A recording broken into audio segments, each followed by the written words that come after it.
فقہ حنفی سے متعلقہ مسائل کے ساتھ ایک دفعہ پھر آپ کی خدمت میں حاضری کا شرف حاصل ہے۔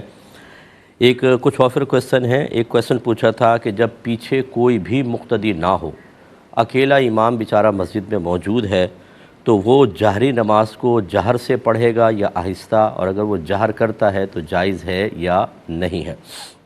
اور انہوں نے ایک ویڈیو بھی بھیجی، اب پتہ نہیں کہ اے آئی ٹول سے فیک بنائی تھی کہ نہیں، کیونکہ جب امامت اکیلا کر رہا ہے، ویڈیو بنانے والا کون تھا، تو یہ ڈرامہ بھی ہو سکتا ہے، لیکن مجھے ویڈیو بھی بھیجی ہے۔ بہرحال تو خلاصہ کلام یہ ہے کہ اگر کوئی بھی مقتدی نہ ہو، امام اکیلا پڑھ رہا ہے، تو اب وہ امام نہیں ہے، وہ اکیلا منفرد کے حکم میں ہی ہے، یقینی سی بات ہے۔ جب کوئی پیچھے ہوتا ہے تو جہر واجب ہوتا ہے۔ اکیلا آدمی نماز پڑھ رہا ہو تو جہری نماز کو چاہے وہ جہر سے پڑھے چاہے آہستہ، دونوں کا اختیار ہے۔ ہاں، چونکہ وہ امام ہے، اگر پیچھے فرض کر لیں کوئی مقتدی آ جاتا ہے تو پھر اس کو جہر سے ہی پڑھنا واجب ہوگا۔ اگر ایک آیت بھی سری طور پہ پڑھ لی جہری نماز کی تو سجدہ سہو واجب ہوگا۔ اس لیے انسب یہ ہے کہ ہو سکتا ہے آنکھیں بند کر کے پڑھ رہے ہوں تو بلند آواز سے ہی پڑھ لیں، تاکہ چلو۔ اور اگر کوئی یقین ہے کہ کوئی مقتدی آتا ہی نہیں ہے مسجد میں، بعض گاؤں کی مسجدیں ایسی ہوتی ہیں، تو وہاں وہ بغیر جہر کے بھی پڑھ سکتا ہے، لیکن جہر سے پڑھنے میں تو کوئی مسئلہ نہیں ہے، اور بہتر یہی ہے کہ کسی کے آنے کے امکانات ہوں تو جہر کے ساتھ پڑھیں۔ اور اسی لیے میں بار بار اپنے تمام میں بیانات مختلف جگہ کرتا ہوں تو میں گزارش کرتا ہوں کہ خدارہ نماز فرض ہے، اور جماعت فقہ حنفی کی روشنی میں واجب ہے، اور ہم فرض اور واجب کے اندر حاضر نہیں ہوتے اس کی تکمیل ادائیگی کے لیے۔ باقی ہم نے اپنے مستحبات میں بہت زیادہ دیدہ دلیری کے ساتھ شامل ہوتے ہیں، نعت خوانیوں میں ساری رات بیٹھتے ہیں، گھر میں کوئی آیت کریمہ کا ختم ہو جائے، تیجے 40ویں، اس میں 2 3 4 گھنٹے ہم لگا دیتے ہیں، جس کو میں ناجائز نہیں کہہ رہا ہوں۔ اگر شریعت کے دائرے میں رہ کر صحیح نیت کے ساتھ اور تعلیمات علماء کی روشنی میں ادا کیا جائے تو کوئی حرج بھی نہیں ہے، لیکن جو چیز فرض اور واجب ہے اس میں اتنی کوتاہی، کاش ہماری مسجدیں بھری ہوں، اور خصوصاً فجر کی نماز کے اندر تل دھرنے کی جگہ نہ ہو۔ لیکن ہم نے دیکھا ہے فجر میں امام کے ساتھ 4 5 6 نمازی ہوتے ہیں، اور خصوصاً اب سردیوں میں ایسا رویہ بالکل غلط ہے، میدان محشر میں سخت گرفت کا باعث ہوگا۔ یہ کہتے ہیں اگر کسی امام پر کسی مرڈر کی FIR درج ہو تو کیا وہ امامت کر سکتا ہے؟ لوگ ان کے بارے میں طرح کی باتیں کر رہے ہیں۔ پتہ نہیں یہ پہلے میں نے شامل کیا تھا کہ نہیں، مجھے یاد پڑتا ہے کیا تھا، لیکن بہرحال دیکھیں، جب امام کے ساتھ ایسا کوئی معاملہ ہو کہ وہ مجرم نہیں لیکن ملزم نامزد ہو گئے ہیں، ان پہ ایک الزام ہے، تو جب تک وہ اس سے کلیئر نہ ہو جائیں انہیں امامت نہیں کرنی چاہیے، بلکہ کمیٹی کو ریکویسٹ کرنی چاہیے کہ آپ فی الحال ہٹ جائیں۔ لوگوں میں تشویش پیدا ہے، ہو سکتا ہے کہ آپ کی وجہ سے بہت سارے لوگ اس مسجد کو چھوڑ کر اور جگہ چلے جائیں، اور اگر امام میں کوئی ایسی شرعی قباحت ہو کہ جو جماعت کے لیے قلت کا سبب بن رہی ہو، تو ایسے امام کی امامت ٹھیک نہیں ہوتی ہے، بعض تو مکروہ تحریمی بھی قرار دیا ہے۔ اس لیے امام صاحب کو بھی بغیر برا مانے مصلی چھوڑ دینا چاہیے، جب تک کہ کلیئر نہ ہو جائیں کوئی اور امامت کرے۔ ایک بھائی نے پوچھا تھا کہ ہمارے گاؤں میں مسجد میں جو لوگ چندہ دیتے ہیں ان کا نام لیا جاتا ہے اور اعلان کیا جاتا ہے، کیا یہ جائز ہے؟ دیکھیں، اعلان کرنے کا مقصد کیا ہے؟ بعض اوقات لوگ مسجدوں میں چندہ نہیں دے رہے ہوتے تو مؤذن صاحب مائک کھول لیتے ہیں، گاؤں میں میں نے یہی دیکھا ہے، اور وہ مائک پہ کہتے ہیں مسجد کے لیے چندہ دو، پھر ایک بچہ لاتا ہے، بولتے تمہارے ابا کا نام کیا ہے؟ کہتے ہیں عبداللہ، کہتے ہیں عبداللہ صاحب کے گھر سے 50 روپے آئے ہیں، ماشاءاللہ اللہ ان کو نعمتیں دے، حج کرائے، اور یہ اب وہ ترغیب ملتی ہے اور لوگ جوک در جوک آتے ہیں۔ تو خلاصہ کلام یہ ہے کہ اگر اس طرح کی کوئی حکمت شامل ہو تو بلند آواز سے نام لینے میں حرج بھی نہیں ہے، لیکن دینے والے کو یاد رکھیں اس کی یہی خواہش ہونی چاہیے کہ میرا نام بالکل نہ لیا جائے۔ پھر اگر وہ لوگ کسی صحیح مصلحت کی بنا پر لیں تو یہ ریا کے اندر شامل نہیں ہوگا، لیکن اگر گھر والے ہی کہیں کہ ہمارا مائک پہ نام لیا جائے اور پھر پیسے دیے ہیں تو اس کا مطلب ہے اللہ کی رضا ہوگی شامل، لیکن ساتھ ساتھ اپنا نام اور ایک حفظ نفس، ذرا لوگوں کو مروب اور متاثر کرنا، چونکہ یہ مقاصد بھی شامل ہو گئے تو اس کو ریائے مخلوط کہتے ہیں، کہ اگر اللہ کی رضا بھی ہے اور یہ بھی، تو تھوڑا بہت ثواب اور اس کے وجہ سے گناہ بھی ہوگا اور عذاب بھی ہے۔ اور اگر یہ صورتحال ہے کہ اگر یہ مائک پہ اعلان نہ ہوتا تو چندہ نہ دیتے، اب اس لیے چندہ دے رہے ہیں کہ پڑوسی نے دیا، اس کا نام آ گیا اور ہمارا نہیں آئے تو بھیج دیا، تو یاد رکھیں ایک نقطہ بھی ثواب نہیں ملے گا، بلکہ اس پر آخرت میں سخت گرفت اور عذاب ہوگا۔ اس لیے اگر آپ یہ پہیلی کسی سے پوچھنا چاہیں تو پوچھ سکتے ہیں کہ کون شخص ایسا ہے جو صدقہ کرنے کے باوجود بھی جہنم میں جائے گا وہ یہ ہے جو ریاکارانہ اداکاری کے طور پر صرف دکھاوے کے لیے پیسہ خرچ کرتا ہے، اس کو ایک ذرہ برابر ثواب نہیں ملے گا اور جہنم کا داخلہ اس کے لیے آسان ہو سکتا ہے۔ پہلے کال لیتے ہیں پھر انشاءاللہ اگلے سوالات۔ السلام علیکم۔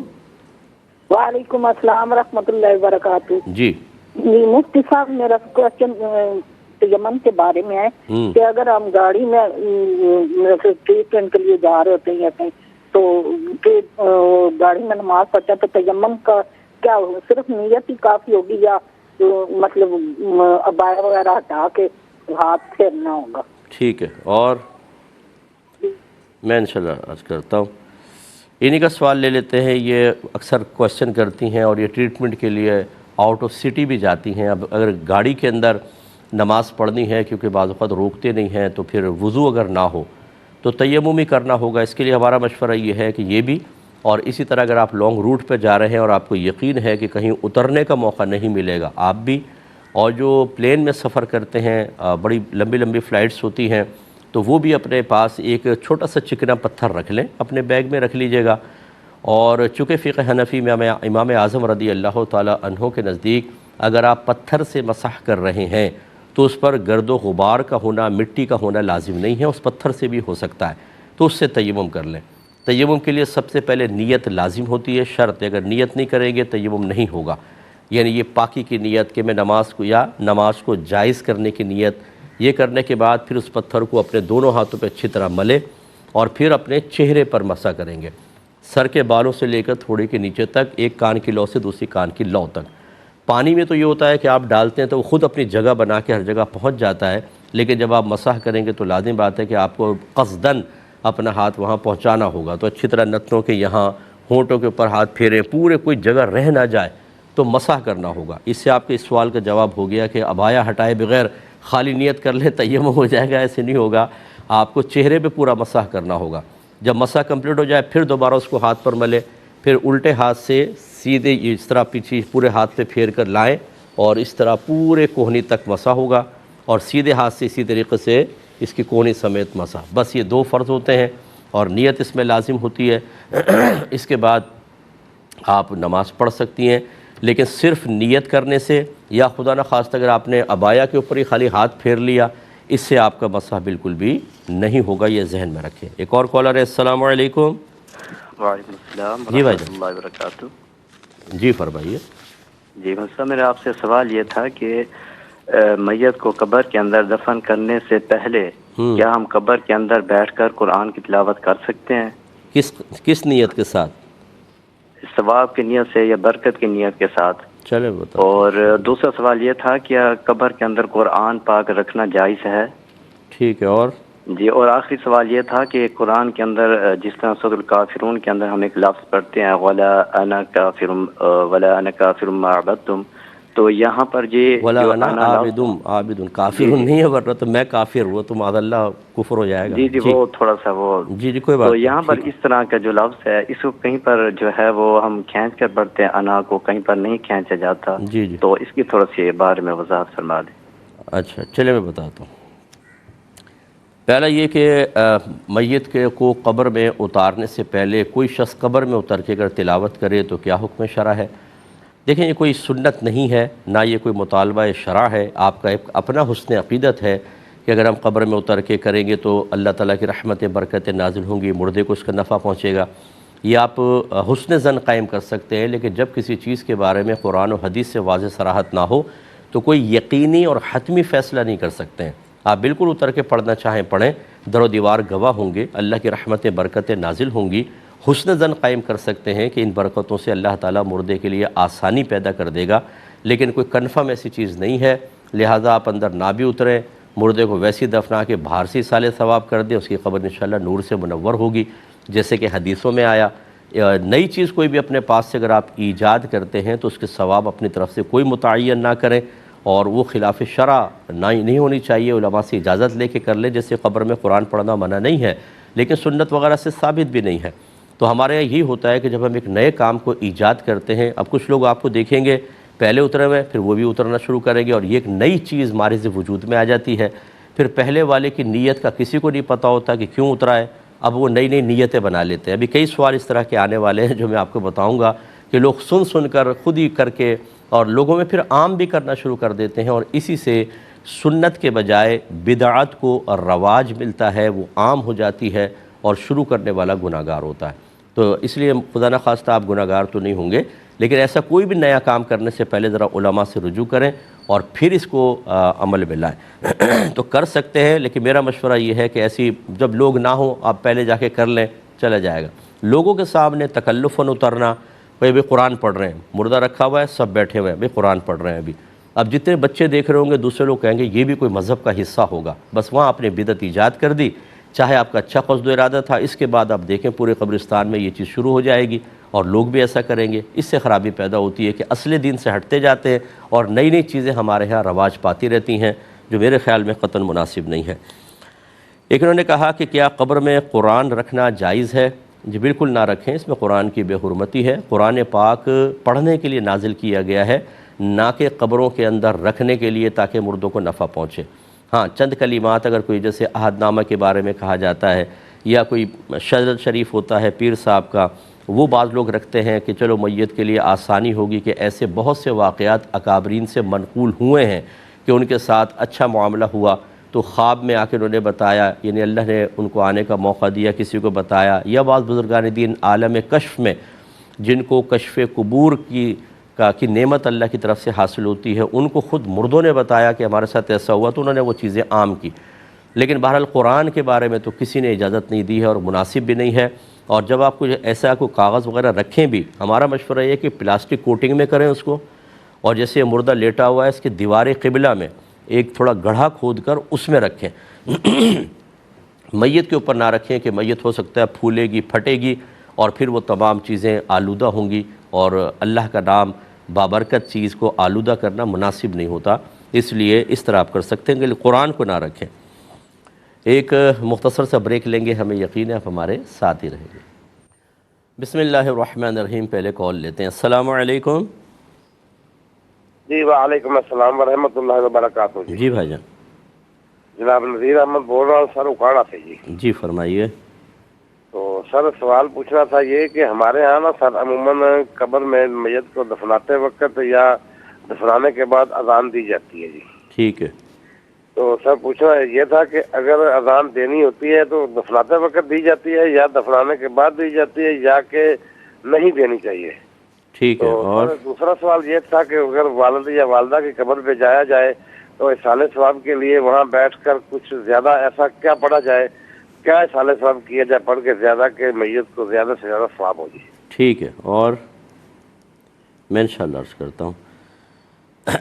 یہ لے لیتے ہیں۔ اچھا بھائی نے فرمایا تھا کہ ولا انا عابد ما عبدتم، یہ انا میں اگرچہ الف مد ہے، الف مدہ جس کو کہتے ہیں کہ الف سے پہلے اگر زبر ہوتا ہے تو اس کو 2 الف کی مقدار کھینچتے ہیں، انا جیسے تھوڑا سا بڑا، با بو بی جیسے آپ نے سبق پڑھتے ہیں، تو یہ کہتے ہیں کہ لیکن یہاں پر الف کو نہیں کھینچا جاتا، ولا انا عابدم، انا کیوں ہے، یہ لمبا کیوں نہیں کھینچتے اور کیسے پتہ چلے گا؟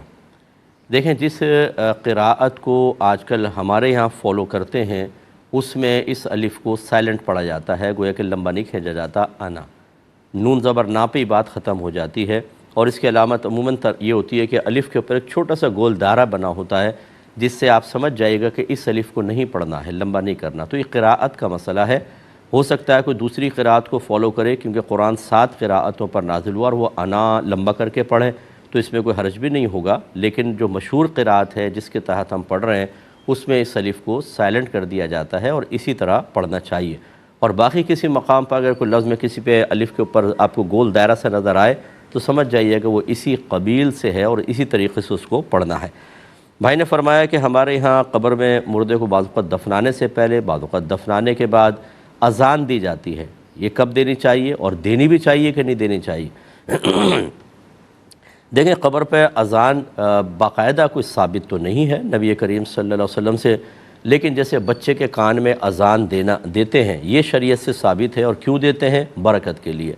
ایک دفعہ حضرت علی رضی اللہ تعالی عنہ غمگین تھے تو سرکار نے فرمایا کہ ان کے کان میں اذان دیں، یہ اذان غم کو دور کرنے والی ہے، اسی طریقے سے اکابرین نے فرمایا کہ جہاں آگ لگ جائے وہاں اذان دے، اللہ تعالیٰ آگ کو بجھا دیتا ہے، آسانی پیدا ہوتی ہے۔ اس وجہ سے پھر اکابرین نے اجازت دی کہ یہ اذان حقیقتاً وہ اذان نہیں ہے جو نماز کی خبر دینے کے لیے ہوتی ہے یا جماعت سے تھوڑی دیر پہلے کہ بھی فلاں وقت کی نماز کا وقت ہو گیا ہے، بلکہ یہ صرف اسی طرح برکت کے لیے ہے جسے بچے کے کان میں اذان دی جاتی ہے، اگرچہ یہ ثابت نہ ہو لیکن اگر کوئی اس کو کرتا ہے تو اس کی اجازت ہے۔ اکابرین نے باقاعدہ لکھا ہے اس کو کہ اس کی اجازت ہے، کوئی نہ کرنا چاہے تو لڑائی جھگڑے بھی نہ کرے، نہ یہ کرنا کوئی فرض اور واجب ہے، بس قصد و ارادہ یہ ہو کہ یہ میں ذکر الہی کر رہا ہوں۔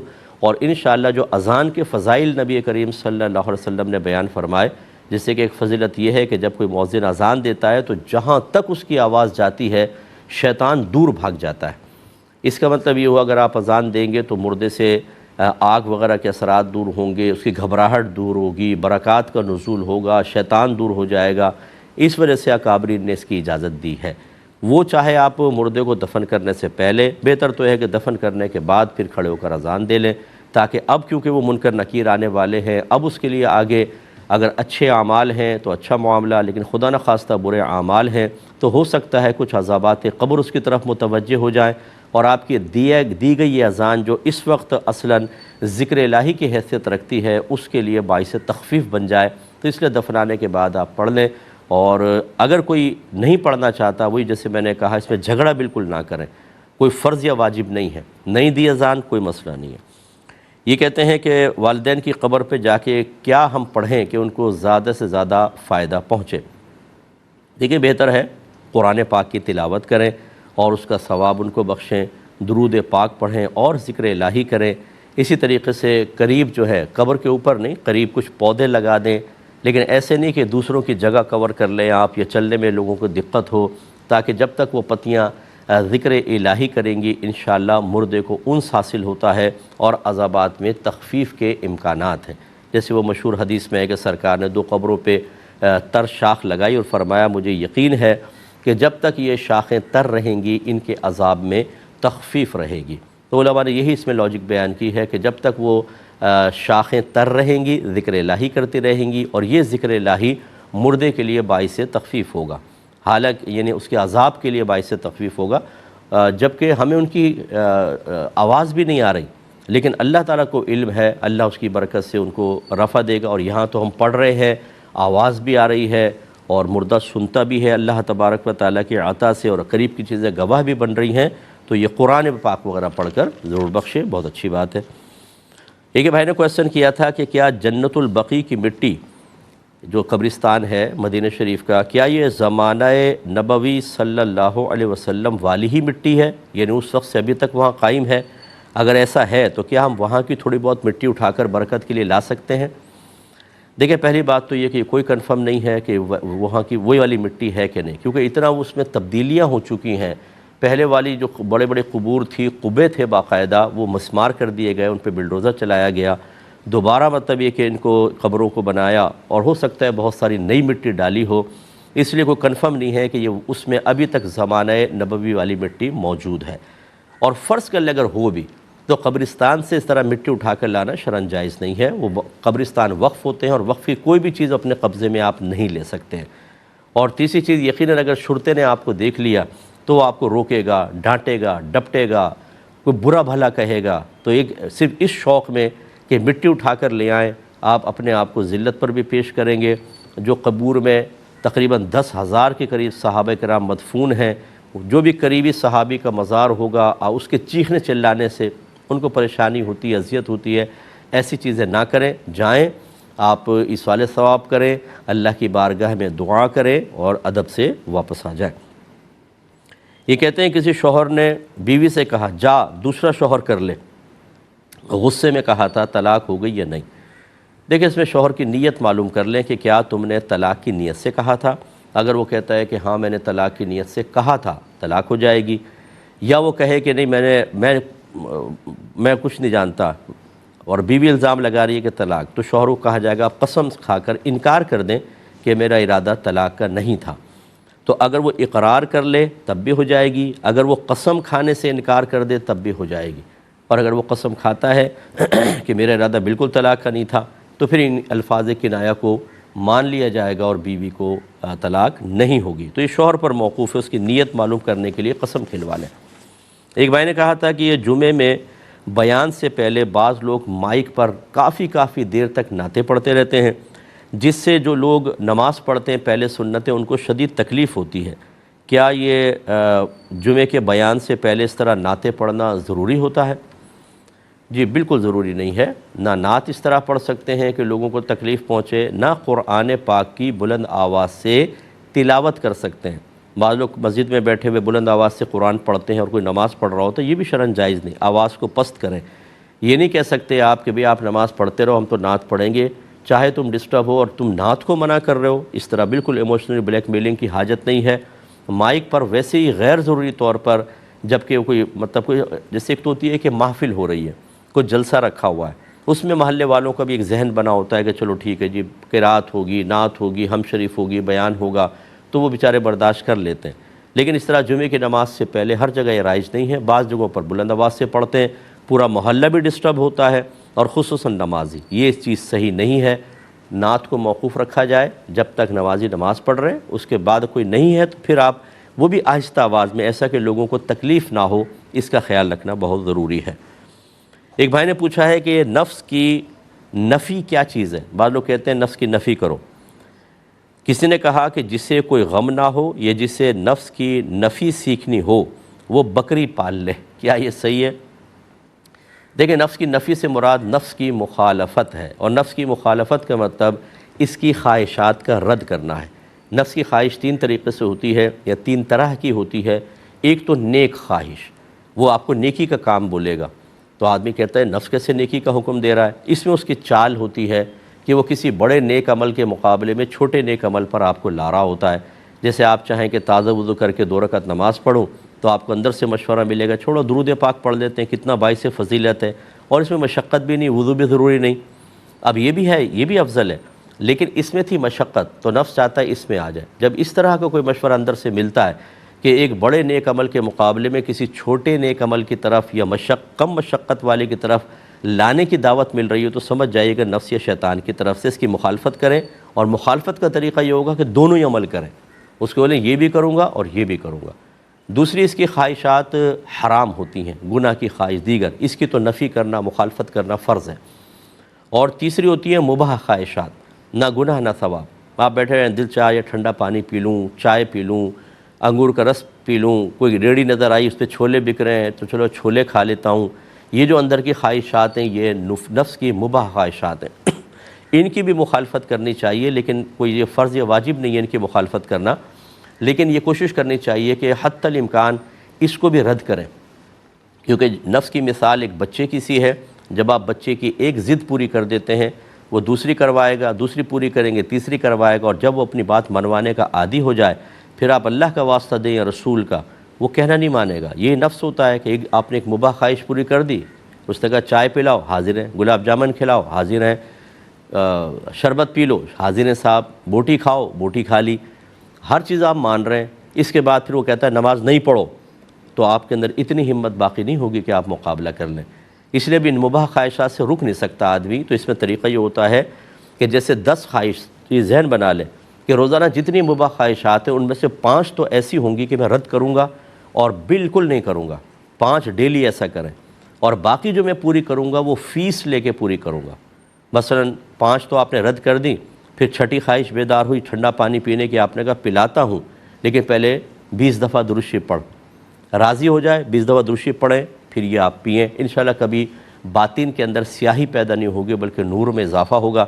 اور میری کتاب آپ قرب الہی لے لیں جس میں اس سے زیادہ کہیں تفصیل کے ساتھ نفس، شیطان اور فرشتے کی دعوت کے درمیان تفریق کس طرح قبول کرنی چاہیے، کب نہیں کرنی چاہیے، بڑی تفصیل کے ساتھ دکھائے، انشاءاللہ آپ کو نفع ہوگا۔ قرب الہی نام کتاب کا ہے، وہ آپ لے لیجئے گا۔ ایک مختصر سا بریک لیں گے، ہمیں یقین ہے آپ ہمارے ساتھ ہی رہیں گے۔ بسم اللہ الرحمن الرحیم۔ کسی نے پوچھا تھا کہ جنازے کو پھول مالائیں ڈالنا کیسا ہے، یعنی جنازے کے اوپر، اور آیت لکھی ہوئی چادر سے اس کو ڈھانکنا کیسا ہے۔ دیکھیں اگر تو وہ پھول مالائیں اس انداز سے ڈال رہے ہیں کہ غیر مسلمین کے ساتھ مشابہت ہو رہی ہو، جیسے کہ یہ پڑوسی ملک کا کویسچن ہے کہ جیسے کوئی غیر مسلم ڈالتا ہے، اس طریقے سے آپ ڈالیں کہ لوگ دیکھنے والے یہ سمجھے کہ شاید مرنے والا کافر مرا ہے، اس کے اوپر ایسا ڈال رہے ہیں۔ اگرچہ ذکر الہی سے فرق تو ہو جاتا ہے، لیکن بہرحال اس طرح کی کوئی مشابہت اختیار کرنا منع ہے، اور اگر ایسی مشابہت نہیں ہے تو پھر آپ پھول وغیرہ ڈال سکتے ہیں۔ جیسے کہ ابھی عرض کیا تھا کہ نبی کریم صلی اللہ علیہ وسلم نے قبر کے اوپر، ان دونوں قبور پر ایک کھجور کی تر شاخ گاڑ دی تھی، اور فرمایا کہ مجھے یقین ہے کہ جب تک یہ تر رہیں گی ان کے عذاب میں تخفیف رہے گی۔ اس کا مطلب ہے کہ وہ علماء نے فرمایا کہ وہ ذکر الہی کر رہی تھیں، ذکر الہی باعث نزول رحمت ہوا، اور وہ نزول رحمت تخفیف عذاب کا سبب بن گیا۔ اس کا مطلب ہے کہ ہم مردے کے ساتھ پر جنازے پہ بھی جیسے پھول پتیاں ڈال دیں، وہ ذکر کریں گی، مردے کو انست حاصل ہوگی، اور یہ عمل باعث نزول رحمت ہو سکتا ہے، اگرچہ کوئی سنت سے ثابت نہیں ہے، لیکن آپ کریں گے تو منع بھی نہیں ہوگا۔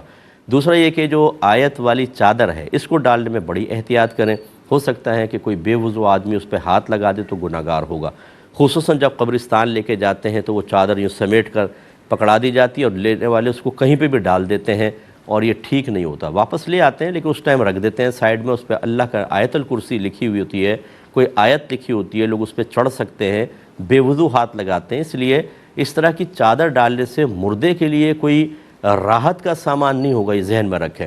ڈالنا چاہیں تو آپ کی مرضی ہے، سادہ کوئی چادر ڈال دیں یہ بھی صحیح ہے، لیکن اگر آیت والی بھی ڈالے تو بہرحال پھر اس کی حرمت کا لحاظ رکھیں۔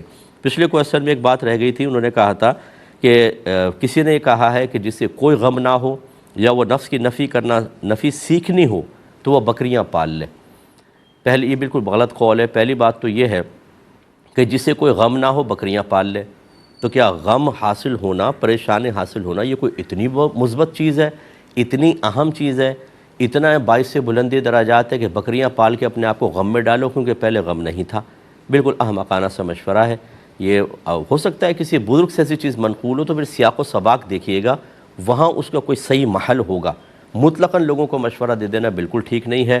نبی کریم صلی اللہ علیہ وسلم نے فرمایا کہ اللہ تبارک و تعالیٰ سے آزمائش کا سوال نہ کرو بلکہ عافیت کا سوال کرو، کہ اللہ ہمیں غموں سے پاک رکھ، آزاد رکھ، پریشانیوں سے دور رکھ، نہ یہ کہ ہم پریشانیاں پالیں جان بوجھ کر۔ دوسرا یہ کہ نفس کی نفی بکریاں پالنے سے نہیں ہوتی۔ اگر ایسا ہوتا تو جو بکریاں چرا رہے ہیں سارے کے سارے ولی بن چکے ہوتے، یا کم از کم بہت متقی پرہیزگار ہوتے۔ بعض بکریاں چرانے والے تو نماز تک نہیں پڑھتے، نفس کی مخالفت کیا ہوگی؟ یہ کیسے وہ مطلب صرف بکریاں چرا کے نفس مغلوب ہو جائے گا؟ اور خاص طور پہ جو پیشہ ور ہوتے ہیں کہ بکریاں چرانے کے پیسے لے رہے ہیں، ان کی نفس کی نفی کا کیا تعلق؟ وہ تو پیسے کے لیے سارا کام کر رہے ہیں، اس لیے اس قول کو بیان نہ کیا جائے۔ ایک بھائی نے فرمایا کہ جس عورت کے بچہ پیدا ہو، یعنی جس گھر میں، تو کیا اس روم میں نماز اور قرآن پاک کی تلاوت کر سکتے ہیں؟ اور کیا اس عورت کے بستر پر کوئی مجبور ہو کر مجبوری کی صورت میں بیٹھ سکتا ہے یا نہیں؟ جی بالکل کر سکتے ہیں۔ وہ بہن اگر بچہ پیدا ہوا ہے جو بلیڈنگ ہوتی ہے، جس کی زیادہ سے زیادہ مدت 40 ڈیز ہوتی ہے، 40 دن، یہ نفاس کہلاتا ہے، اس میں یقیناً عورت ناپاک ہے۔ لیکن ہمارا مذہب اسلام یہ نہیں کہتا کہ جس گھر کے اندر، جس کمرے کے اندر کوئی حائضہ خاتون ہو یا نفاساء میں سے کوئی ہو، اس کمرے میں داخل ہونا یہ آپ کے لیے مصیبت بن جائے گا، یا آپ وہاں قرآن پاک نہیں پڑھ سکتے کیونکہ وہ ناپاک عورت ہے۔ سیدہ عائشہ صدیقہ رضی اللہ تعالی عنہا، بخاری کی روایت خود فرماتی ہیں کہ سرکار صلی اللہ علیہ وسلم میری گود میں سر رکھتے تھے اور قرآن پڑھتے تھے، اور میں اس وقت حائضہ ہوتی تھی۔ اب دیکھیں نبی کریم نے تو نفی فرما دی اس چیز کی کہ اس طرح کے ذہن میں لانا یہ بالکل ٹھیک نہیں ہے۔ آپ اس میں بالکل قرآن پاک کی تلاوت کر سکتے ہیں، ذکر الہی کر سکتے ہیں، اور ایسے اس کا بستر کوئی ناپاک تو نہیں ہو گیا۔ حالت جنابت ہو یا حالت حیض و نفاس، یہ نجاسات حکمیہ کہلاتی ہیں۔ نجاست حکمی ہوتی ہی وہ ہے جو نہ نظر آتی ہے، نہ اس کو چھو سکتے ہیں، نہ وہ ایک شخص سے دوسرے شخص کی طرف منتقل ہوتی ہے۔ یاد رکھیں بستر عورت کا پاک ہے، اس پہ بالکل آپ بیٹھ سکتے ہیں، مجبوراً کیا بغیر مجبوری کے بھی بیٹھ سکتے ہیں۔ تو خدا را اپنے گھروں سے ان خرافات کو باہر نکالیں۔ اور اس پہ پھر میں ایک مشورہ دوں گا، میری کتاب طہارت کے مسائل و احکام، ہر گھر کی بہت سخت ضرورت ہے، یہ آپ لیں۔ جو ہماری یہ خواتین نے گھروں میں یہ اس طرح کے مسائل پیدا کیے ہوئے ہیں نا، اس کا حل آپ کو پتہ چلے گا اور صحیح شریعت سیکھنے کا موقع ملے گا۔ یہ بھائی کہتے ہیں کہ ہم نے بچی کا نام مریم فاطمہ رکھا ہے، تو کیا اس طرح 2 نام ملا کر بچی کے لیے رکھ سکتے ہیں؟ جی بالکل رکھ سکتے ہیں، کوئی منع نہیں ہے. مریم نام کا اپنی برکت ہے، فاطمہ نام کی اپنی برکت ہے، دونوں کو ملا لیں تو کوئی حرج نہیں ہے، کر سکتے ہیں. یہ کہتے ہیں کہ میری بہن کے سسر سے جھگڑا ہو گیا، اب نتیجہ یہ نکلا کہ وہ جب بھی کوئی تقریب کرتے ہیں، خوشی کرتے ہیں، تو ہم دونوں کو نہیں بلاتے اپنے گھر میں. بالکل. تو وہ کہتے ہیں کہ جب کہ ہمارے ماں باپ وہاں پہ چلے جاتے ہیں اور وہاں جا کر ذرہ برابر یہ نہیں کہتے کہ ہمارے بیٹے کو بھی انویٹیشن دینی چاہیے تھی، اس کو انوائٹ کرتے، آپ کچھ نہیں کہتے. لیکن پھر جب ہم کوئی خوشی کرنے لگتے ہیں تو ماں باپ ہمیں فورس کرتے ہیں کہ بہن کے سسر کو بھی بلاؤ، ان کے گھر والوں کو بلاؤ، اور نہیں کرے تو ناراض ہوتے ہیں. کیا حکم شرع ہے؟ دیکھیں پہلی بات تو یہ ہے کہ اگر کوئی آپ کو نہیں بلاتا آپ بلائیں. نبی کریم صلی اللہ علیہ وسلم کا یہی فرمان علی شان ہے کہ جو تم سے توڑے تم اس سے جوڑو. یہ کتنی پیاری تعلیم ہے. اگر وہ اوائڈ کرتے ہیں، آپ کو نہیں بلاتے کسی وجہ سے، تو آپ بلائیں ان کو، کوئی مسئلہ نہیں ہے. دوسرے ماں باپ بیچارے مجبور ہوتے ہیں، وہ بچی کے سسرال کا معاملہ ہے، وہ اس لیے کہ اگر آپ کے گھر میں کوئی تقریب ہو اور آپ بہن کو نہ بلائیں، ان کے سسر وغیرہ کو نہ بلائیں، تو بہن کو وہ ٹونٹنگ کریں گے، ٹارچر کریں گے. اس وجہ سے ماں باپ مجبور ہوتے ہیں. ماں باپ کی مجبوری کو سمجھیں. اور جب ماں باپ وہاں پر جاتے ہیں تو یہی مجبوری آڑے آ جاتی ہے کہ وہ ان کو یہ نہیں کہتے کہ ہمارے بیٹے کو کیوں نہیں بلایا. بلائیں گے، جھگڑا شروع ہو جائے گا، اور پھر یہ تو کر کے آ جائیں گے، ان کی بیٹی یعنی آپ کی بہن بچی کے لیے مسئلہ پیدا ہوگا. سچویشن کو سمجھیں. اچھی چیز یہ ہے کہ آپ جھگڑا ختم کیوں نہیں کرتے؟ اگر ان کی غلطی نہیں ہے تب بھی جا کے ایک دفعہ معافی مانگ لیں اور چلیں پیچ اپ کر لیں. بہت اچھا ہے کہ سب پیار محبت سے رہیں، انا کا مسئلہ نہ بنائیں. اور اس طریقے سے پھر یہ معاملات بڑھتے رہتے ہیں. آپ کی کوئی بھی غلط حرکت آپ کی بہن کے سسرال میں اس کے لیے مسائل پیدا کر سکتی ہے. ساری سچویشن سمجھیں. اور اگر ماں باپ کہتے ہیں کہ بیٹا انوائٹ کرو اور آپ کا دل نہیں مان رہا، تو ماں باپ کی اطاعت بہرحال اس صورت میں واجب ہے، آپ کو ماننی ہوگی. انہوں نے پوچھا بتائیں کون غلط ہے کون صحیح، میں نے آپ کو بتا دیا. بعض چیزوں میں آپ بھی صحیح ہوں گے، لیکن صورتحال آپ کی مسئلے کی یہ ہے کہ آپ ماں باپ کو اگر غلط سمجھتے بھی ہیں کہ وہ انصاف نہیں کر رہے، تب بھی صورتحال ایسی ہے کہ ماں باپ کے قول کو فوقیت دیجیے، اسی میں بھلا ہے. چنانچہ ماں باپ کو ہم بالکل غلط یہاں پر نہیں کہہ سکتے ہیں. ایک کویسچن بچے نے کیا تھا کہ میں ایک اسکول میں جاب کرتا ہوں اور وہاں ویڈیو ایڈیٹنگ کا میرا کام ہے. ویڈیو ایڈٹ کرتا ہوں اور پھر مجھے سوشل میڈیا پر ڈالنی ہوتی ہے. اس کے لیے جو سافٹ ویئر میں یوز کرتا ہوں اس کی ماہانہ فیس 2000 روپے ہے. تو میں وہ استعمال کرتا ہوں. لیکن کہتے ہیں کبھی ایسا ہوتا ہے کمپنیز کی طرف سے جن کے سافٹ ویئر ہوتے ہیں وہ خود اپنی قیمتیں یا فیسز کم یا زیادہ کرتے رہتے ہیں. تو جب میں نے وہ سافٹ ویئر استعمال کرنا شروع کیا تھا ان کی ماہانہ فیس 2000 تھی، اب وہ 1500 ہو گئی ہے. لیکن میں اسکول میں نہیں بتاتا، اسکول سے 2000 ہی لیتا ہوں. دوسرا انہوں نے کہا کہ اگر ہم ویسے دیکھیں تو سالانہ ان کی فیس 24,000 روپے بنتی ہے، یہ جو سافٹ ویئر کمپنی ہے. لیکن اگر ہم ایک ساتھ پورے سال کا اٹھائیں تو 8,000 کے اندر وہ دے دیتے ہیں، یہ پیکج بنایا ہوا ہے. تو اگر میں یہ لے کر اور اسکول سے ہر مہینے کے 2000 کے حساب سے 24,000 لیتا ہوں تو 16,000 مجھے بچیں گے، 8,000 وہاں دوں. یہ 16,000 رکھنا کیسا ہے؟ جتنے بچے اس طرح کے کسی جاب پہ ہیں تو وہ ذرا اچھی طرح اس کے جواب سن لیں کہ یہ آپ کے لیے شرعاً جائز نہیں ہے. کیونکہ کمپنی نے آپ کے اوپر ایک اعتماد کیا ہے، وہ یعنی اسکول نے اعتماد کیا ہے. آپ وہ لوگ اس فیلڈ کے نہیں ہیں، آپ اس فیلڈ کے ہیں. انہوں نے آپ کو یہ اجازت دی ہے کہ جتنی بھی قیمت کا سافٹ ویئر ہو یعنی اس کی فیس ہو، آپ ہر مہینے سبسکرپشن اس کی لے سکتے ہیں. تو لہٰذا آپ کو دیانتداری سے بتانا چاہیے کہ 1500 ہو گئی ہے، 2000 نہیں. جو 500 آپ زیادہ لے رہے ہیں غلط. اور اسی طرح اگر سالانہ فیس ہے اسکول کو آفر کریں کہ آپ سال کا لے لیں، 8,000 میں پڑے گا، بہت سستا پڑے گا، یہ اس طرح کر لیں. لیکن اگر آپ ایسا نہیں کرتے تو آپ امانت میں خیانت کے مرتکب کہلائیں گے اور گناہ گار بھی ہوں گے. اگر اس سے پہلے آپ نے ایسے کوئی پیسے وغیرہ لے لیے تھے، کسی بھی ہیلے بہانے سے اسکول کو واپس کر دیں، کوشش کریں، ورنہ آخرت میں آپ کے لیے وبال ہو سکتا ہے. ایک بھائی نے کویسچن کیا تھا کہ بچی کی سلامی ملی تھی، وہ گھر میں رکھی ہوئی تھی لیکن وہ چوری ہو گئی، تو کیا پیرنٹس کو اب بچی کو وہ سلامی کے پیسے دینے ہوں گے یا نہیں؟ دیکھیں، بچی کا مسئلہ ہو یا کسی آس پڑوس کا مسئلہ، آپ کے رشتہ دار کا، جو آپ کے پاس بطور امانت کوئی چیز رکھواتا ہے، اگر آپ نے اس کی ویسے ہی حفاظت کی تھی جیسے اپنے مال کی کرتے ہیں، اس کے باوجود وہ چوری ہو گیا، تو امین پر تاوان نہیں ہوتا. بالکل آپ پہ کوئی تاوان نہیں. چنانچہ اگر کوئی آپ کو کہتا ہے آپ کی امانت، بھئی آپ کی امانت چوری ہو گئی، میں نے تو بڑی حفاظت سے رکھی تھی، تو آپ یہ مطالبہ نہیں کر سکتے کہ مجھے اس کی قیمت دو. ہاں، یہ ضرور ہو سکتا ہے کہ اطمینان قلب کے لیے آپ اس سے قسم کھلوا لیں کہ آپ قسم کھا لیں کہ یہ چوری ہوئی ہے، آپ نے کوئی چیٹنگ نہیں کی، وہ قسم کھا لے گا تو ٹھیک ہے، بالکل بری ذمہ۔ ہاں، قسم کھانے سے انکار کرے گا تو گڑبڑ ہے۔ اچھا، یہ تو ہے کہ جب آپ نے کوئی کوتاہی نہیں کی، اور اگر ایک کوتاہی کی، مثلا ایسے جا کے ٹیبل پہ رکھ دی کوئی چیز، ماسی واسی اٹھا کے لے گئی، یا شادی بیاہ کا گھر ہوتا ہے کوئی بھی اٹھا کے لے گیا، پتہ نہیں چل رہا، اس میں امین کی خطا ظاہر ہو گئی کہ اس نے خود کوتاہی کی ہے، اب اس پر تاوان لازم ہے، جتنی چیز گئی ہے اتنا اس کو پیسہ واپس کرنا ہوگا۔ تو خلاصہ کلام یہ کہ آپ دیکھ لیں کہ بچی کی سلامی کو اگر حفاظت سے رکھا تھا کوئی تاوان نہیں، اور اگر ویسی غفلت تھی، بے پرواہی میں ڈال دیا تھا، تو بالکل آپ کو بچی کو وہ سلامی دینی ہوگی۔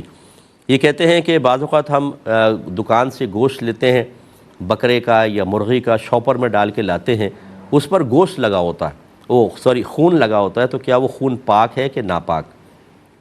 دیکھیں، ایک تو ہوتا ہے کہ جب وہ ذبح کرتا ہے سارا خون بہہ جاتا ہے، اس کے بعد وہ گوشت کو رکھ کے کاٹتے ہیں تو تھوڑا بہت اس کے اوپر چکنائی سی اور تھوڑا بلڈ سا ہوتا ہے۔ اگر تو اس بہتے خون کا حصہ ہے، جیسے مرغی کو کاٹی ہے، وہ مرغی کے اوپر وہ تھوڑا خون لگ گیا، وہ شاپر پہ لگا، وہ تو بہتا ہی خون تھا، ناپاک ہوگا۔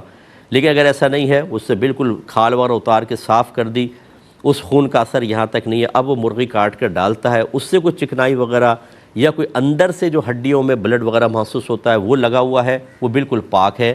کہ جب آپ ذبح شرعی کر لیتے ہیں تو جو دم مسفوح ہے، بہنے والا خون، وہ ناپاک ہوتا ہے، اور جو گوشت وغیرہ کی ہڈیوں کے ساتھ اندر رہ جاتا ہے وہ بالکل پاک ہوتا ہے، اس میں کوئی مسئلہ نہیں ہے۔